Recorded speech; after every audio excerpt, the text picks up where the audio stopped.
కుదిపేస్తున్న phone tapping వ్యవహారంలో తన పాత్రపై వస్తున్న ఆరోపణలపై BRS working president KTR react అయ్యారు. కాంగ్రెస్ నేతలు తనపై చేస్తున్న ఆరోపణలను ఖండించిన ఆయన వారిపై లీగల్ యాక్షన్ కు సిద్ధమవుతున్నట్లు ప్రకటించారు. తనపై ఫోన్ ట్యాపింగ్ ఆరోపణలు చేసిన ఇద్దరు కాంగ్రెస్ నేతలు ఓ మంత్రిపై కోర్టుకు వెళ్తానని, ఆ అబద్ధపు ఆరోపణలు ఎదుర్కొంటున్నానని చెప్పారు.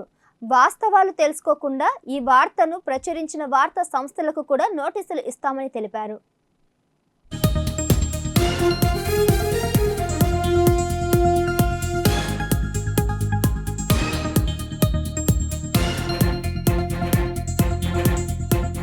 ఫోన్ ట్యాపింగ్ పై మహబూబ్ నగర్ ఎమ్మెల్యే యొన్నం శ్రీనివాస్ రెడ్డితో కలిసి సిరిసిల్ల నియోజకవర్గ కాంగ్రెస్ పార్టీ ఇన్ఛార్జ్ న్యాయవాది కేకే మహేందర్ రెడ్డి నిన్న హైదరాబాద్లోని సిసిఎస్లో నగర పోలీస్ కమిషనర్ కొత్తకోట శ్రీనివాస్ రెడ్డిని కలిసి ఫిర్యాదు చేశారు.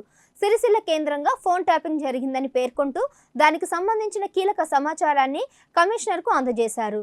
కేసీఆర్, కేటీఆర్, హరీష్ రావుల ఆధ్వర్యంలో గత బీఆర్ఎస్ ప్రభుత్వం ప్రజల వ్యక్తిగత జీవితానికి స్వేచ్ఛకు భంగం కలిగించే విధంగా ఫోన్ ట్యాపింగ్కు పాల్పడిందని ఆరోపించారు లాయర్ కేకే మహేందర్ రెడ్డి.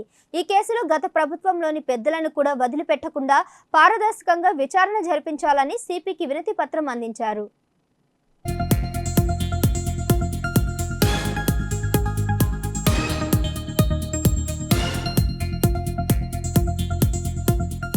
ఇదే అంశంపై ట్విట్టర్ వేదికగా మండిపడ్డారు కేటీఆర్.